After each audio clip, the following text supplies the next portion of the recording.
Λάρισας. Και να ετοιμάζεται ο κύριος Κοφτάτης Φίλιππος, ο πρόεδρος της Κέντρας. Καλησπέρα. Για όσους δεν με γνωρίζουν, είμαι ο νέος πρόεδρος της Λάρισας, ο Γιάννης Κωστόπουλος.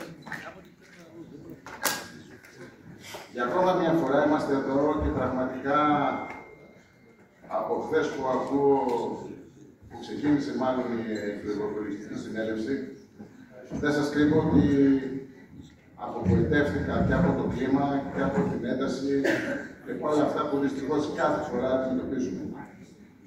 Ευτυχώς όμως, διαπίστωσα με τους τελευταίους ομιλητές ότι ακόμα υπάρχει λογική, ακόμα υπάρχει σύνεση, ακόμα υπάρχουν άνθρωποι που πιστεύουν και στην ΚΟΦΕ και στο έργο της και στη συλλογικότητα. Και ευτυχώς δηλαδή, γιατί πιστεύω ότι μόνο εγώ το πιστεύω αυτά, αλλά τελικώς υπάρχουν και άλλοι συνάδελφοι που είναι τέτοιοι. Δεν θα αναφερθώ στα προβλήματα. Όλες οι δουλειές έχουν προβλήματα. Δεν υπάρχει επαγγελματική οργάνωση, επαγγελματική ένωση, επάγγελμα, δραστηριότητα που να μην έχει προβλήματα. Δεν είμαστε οι μόνοι.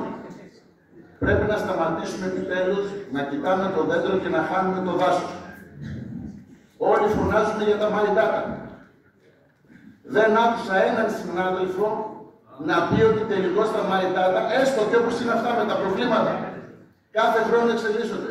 Ένα να πει ότι βοηθάει. Είναι δυνατόν να υπάρχει εδώ επαγγελματίας, λογιστής, επιστήμονας που να μην βοήθησαν τα my data τη δουλειά μας? Ευτυχώς άκουσα και τον κύριο Τριανταφύλλου που το είπε μέσω πλήρης σαφώς, είπε κάτι καλό, γιατί ο συνήθως λέει συνήθως αρνητικά. Επίσης, δεν μπόρεσα να καταλάβω αυτό που είπε. Δεν χρειάζονται καλές σχέσεις για να πετύχεις πράγματα. Τι χρειάζεται τώρα? Ξύλο, κουνιές, διαφωνίες και να είσαι απέναντι συνεχώς.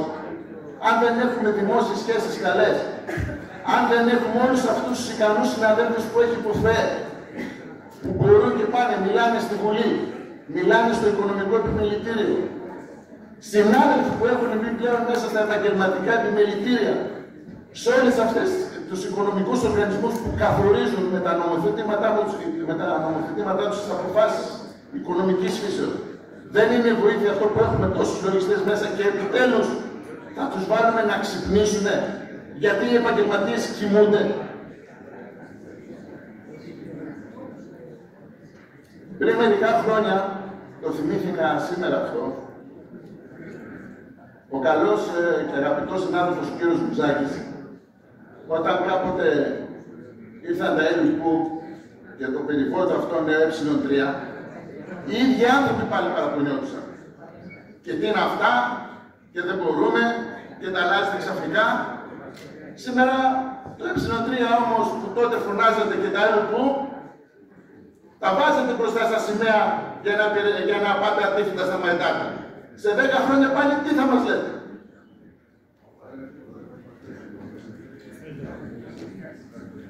Ένα είναι το σίγουρο, ότι ο κόσμος αλλάζει συνεχώς. Η τεχνολογία περνάει μπροστά. Δεν μπορούμε να μείνουμε πίσω. Ένα θέσφατο υπάρχει και πρέπει να το βάλουμε καλά στο μυαλό μας. Ή προσαρμοζόμαστε ή πεθαίνουμε. Δεν υπάρχει τίποτα άλλο.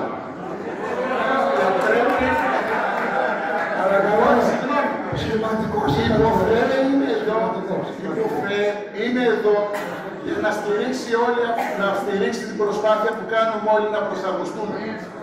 Οι τεχνολογίες που προσφέρονται πρέπει να υπάρχει επιστημονική κατάρτιση για όλους τους συναδέλφους. Πρέπει να βρούμε εκείνα τα εργαλεία που θα μας πάνε μπροστά στο μέλλον, να μην μείνουμε πίσω. Όλοι μαζί μπορούμε να βρούμε κοινούς τρόπους, κοινές λύσεις. Αν δεν το κάνουμε αυτό, αρχαιακό υλικό για τον Κώστα τον Λιφορόπουλο θα καταντήσουμε στο Μουσείο της Λογιστικής. Πρέπει να προσαρμοστούμε. Τι δεν καταλαβαίνουμε.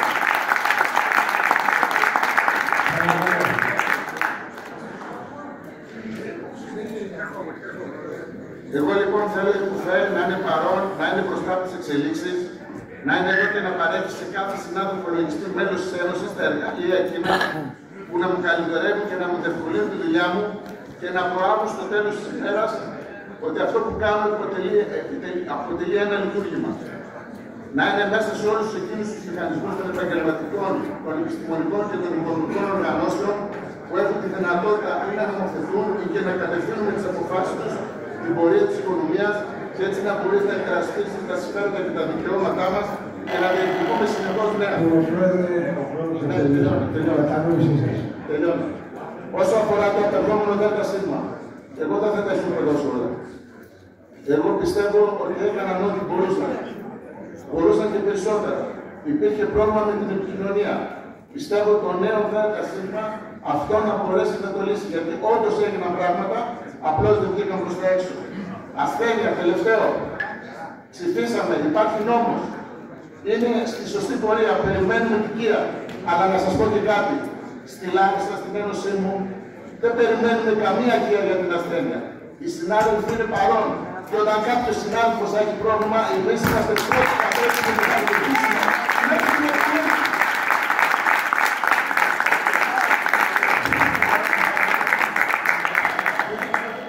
Τέλος, θα ψηφίσουμε και θα υπερψηφίσουμε και το διοικητικό και το οικονομικό απολογισμό. Σας ευχαριστώ πολύ.